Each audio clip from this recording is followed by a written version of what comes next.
எல்லாம் தேர்தல் முடிஞ்சிச்சு. அதுக்கப்புறம் ரிசல்ட்டுக்காண்டி வெயிட் பண்ணிட்டு இருந்தோம். இன்னைக்கு மே 4 ரிசல்ட்டு வந்துருச்சு.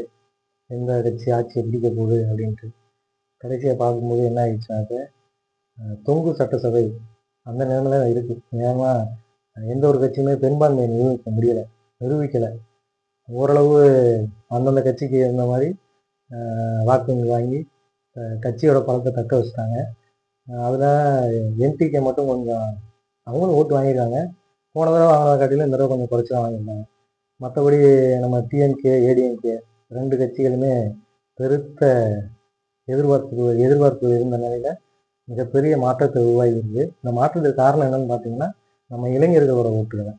இப்போ டிவிகேன்னு புதிய கட்சி ஒன்று விஜய் ஆரம்பித்து, அவர் நடிகராக இருந்தாலும் மக்களுக்கு சேவை செய்யணும் அந்த ஒரு எண்ணத்தில் கட்சி கட்டமைப்பு உருவாக்கலைனாலும் கட்சி ஆட்சிக்கு வந்ததுக்கப்புறம் மக்கள் ஏற்றுக்குருவாங்க, அதுக்கப்புறம் நம்ம கட்டமைப்பு உருவாக்குவோம், மக்களுக்கு நல்லது செய்வோம் அந்த ஒரு சிந்தனையில் ஓரளவு பெரும்பான்மை எட்டலை, இருந்தாலும் அதிக தொகுதிகளை வெற்றி வாய்ப்பை பெற்றிருக்காரு.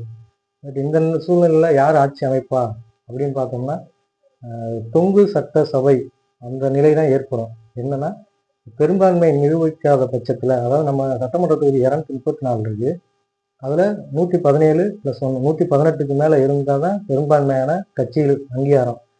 அந்த பெரும்பான்மை இருக்கக்கூடிய கட்சி தான் ஆட்சி அதிகாரத்தில் அமர முடியும்.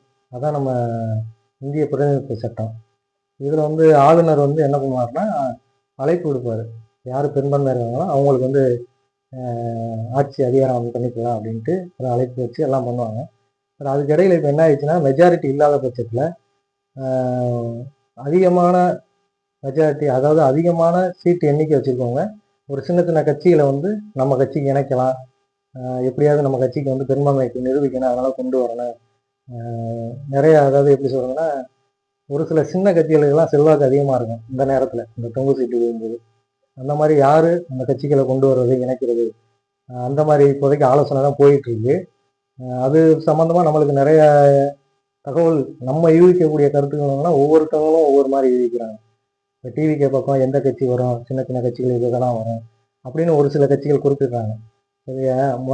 இன்னொரு பக்கம் என்னென்னா, பாமக வந்தால் நல்லாயிருக்கும், டிவிகே பக்கம் சின்ன சின்ன கட்சிகள், இன்னொரு டிஎம்கே கூட்டணியில் இருக்கக்கூடிய சிறு கட்சிகள், இந்த விசிகே அந்த மாதிரி ஒரு கட்சிகள், காங்கிரஸ் கட்சிகள், இந்த மாதிரி சின்ன சின்ன கட்சிகள்லாம் டிவிகே பக்கம் ஆதரவு கொடுத்தாங்கன்னா பெரும்பான்மை நிரூபிக்கலாம், ஆட்சி அமைக்கலாம், அவங்களுக்கு ஒரு வாய்ப்பு கிடைக்கும். அந்த மாதிரி ஒரு பக்கம் போனாலும், இன்னொரு பக்கம் என்ன பேச்சு போகுதுன்னா, டிஎம்கே, ஏடிஎம்கே ரெண்டுமே திராவிட கட்சிகள். அண்ணன் தம்பியை நாங்கள் அடிச்சுக்கிட்டாலும், பங்காளி சண்டை இருந்தாலும், திராவிடங்கிற கொள்கையில் நாங்கள்லாம் ஒன்றா தான் இருக்கோம், நாங்கள் பெரும்பான்மையை நிரூபிக்கலாம் அப்படின்னு சொல்லிட்டு அந்த மாதிரி இருக்குது.